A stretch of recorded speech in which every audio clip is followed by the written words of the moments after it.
My name is F Raz from the University of Birmingham, and my research topic is the dark side of liquidity regulation, bank opacity, and liquidity risk.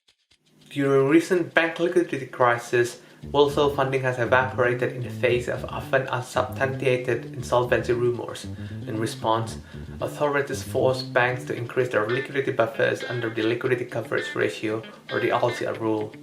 However, a theoretical model developed by Radnowski in 2013 predicts that accumulating liquidity reserve provokes unintended consequences, including the deterioration of bank opacity and liquidity risk.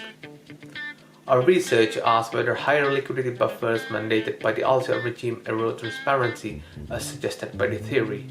If this relationship holds, liquidity buffers might increase opacity, leading to more liquidity risk.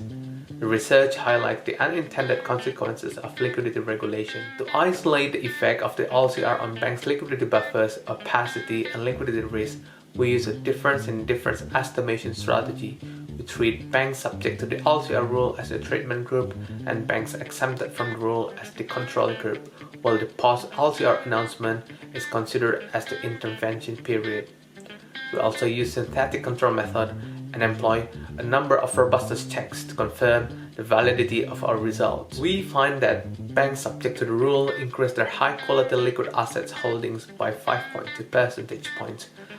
Bank opacity also increases by 58%, while liquidity risk increases by $245 million per quarter. Further investigation suggests that the increase in opacity and liquidity risk is more pronounced among banks that were subject to the more stringent liquidity regulation and within banks closer to solvency. Our findings provide novel insights into the unintended consequences of liquidity regulation and are consistent with the theoretical model's predictions of a trade-off between liquidity buffers and bank opacity that influences liquidity risk.